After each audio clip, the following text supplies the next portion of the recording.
Hello mga boss, magandang umaga. Umaga na po. At ngayon ay nandito pa tayo sa ating fish pan na hina-harvest. Ongoing pa din ang pag-harvest. So ayun, nakikita nyo, drain na yung tubig. Pero may kunting pang tubig doon sa bandang may gate. So ayun, ongoing pa ang pagpapacking natin at pag-harvest. So ipapakita ko sa inyo yung mga nakuhang madami. So ayun. Yan. Kita nyo. Banami. Ay, bay. May bawaan sa wakil. Mo patay. Ako patrak eh. Bang aki.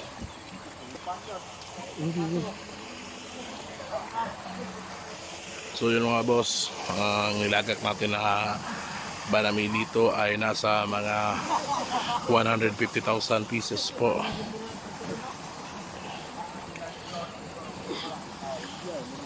Onon, sumunod onon. So yun mga boss, andun sila. Ayan. Sige, buyag ka rin ko na matiging ha.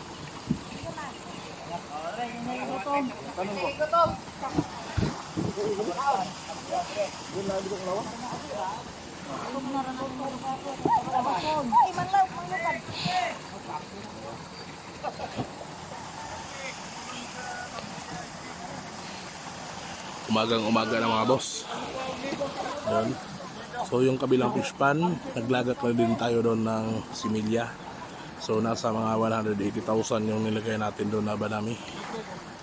So eto naman yung pangatlong fish pan mga boss. So nakikita nyo, tapos na po yung dike. Tapos na po ang dike na ipa-repair po natin. Yun.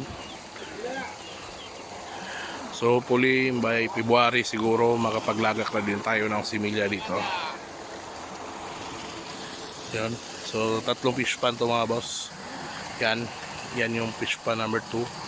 Saka yung sa kabila, yun yung fish pan number 1. So yung fish pan number 1 is naka-harvest tayo doon, pero medyo konti lang yung harvest. Dito sa fish pan number 2 ay medyo madami-dami na din.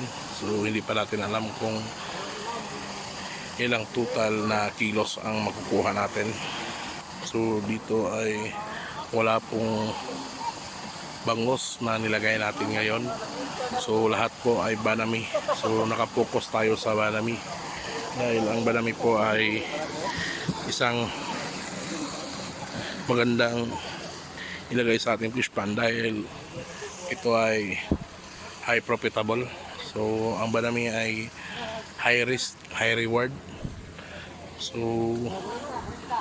yan, nakikita nyo mga boss, nasa mga 2.5 hectares to etong hinarvest po natin. Doon sa kabila mga nasa 2.5 hectares, and then itong pangatlo nasa mga 2 hectares to. Yun. So ito ay by February na siguro ang target natin na makapaglagay ng similya dito. Yun. So umaga na mga boss, nag-start kami na magpa-drain ng tubig dito is bandang mga 2 PM, 2 AM. So ngayong mga 5:30 AM dito na po na drain. So dito sa irrigation may mga tubig pa din, pero sa loob ng area medyo konti na lang yung tubig. So yun lang muna mga boss, and thank you so much sa panonood. Punta muna tayo sa ating pinaglagyan ng hinarvest. So yun, tingnan nyo mga boss.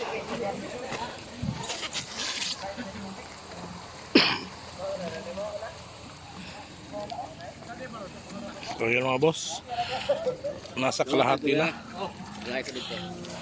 Ay, dalawa mo na yun. Eh, lalabay kanon, idapos na kanon. Pugi pala dong. Pugi siya pala dong.